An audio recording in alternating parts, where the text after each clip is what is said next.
লোকে বলে মাছ ধরা হচ্ছে অলস লোকের কাজ, আসলে ঘটনা তা না। ঘটনা হচ্ছে মাছ ধরা হচ্ছে রাজা বাদশাদের কাজ।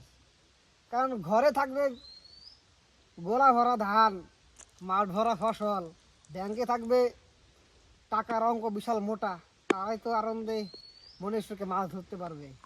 আর ঘরে যদি চাল না থাকে তাহলে কি আর নদীতে মাছ ধরলে মনে মজা লাগবে? তো আসলে যেই সমস্ত লোক বলে যে মাছ ধরা অলস লোকের কাজ, আসলে খবর নিয়ে দেখেন তারা মাছ ধরতেই জানে না। কারণ হচ্ছে মাছ ধরা হচ্ছে একটা আর্ট, যেটা সবাই পারে না।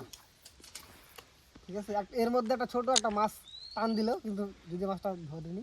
তো যেটা বলছিলাম, মাছ ধরা হচ্ছে একটা আর্ট, যেটা সবাই পারে না। যারা পারে তারাই আসলে মাছ ধরার আসল মজাটা বুঝে। আর ঘটনা হচ্ছে, বড়শি দিয়ে মাছ মাছ ধরতে গেলে একটা ট্যালেন্টের দরকার আছে। ফিশিং এটা একটা ট্যালেন্টের বিষয়। একটা মাছ খাবে, ওই সেকেন্ড মিলি সেকেন্ড তোমাকে কাউন্ট করতে হবে। আর ওই সেকেন্ড মিলি সেকেন্ডের মধ্যে তোমাকে মাছটা ছিপে বাঁচাতে হবে। তো এটা একটা মজা। শিকার কারা করে?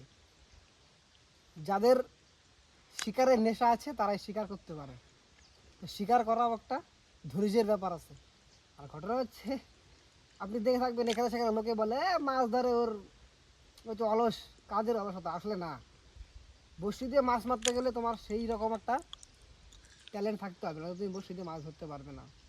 আগেকার দিনে যারা ছিল জমিদার, তারাই একমাত্র মাছ ধরতো।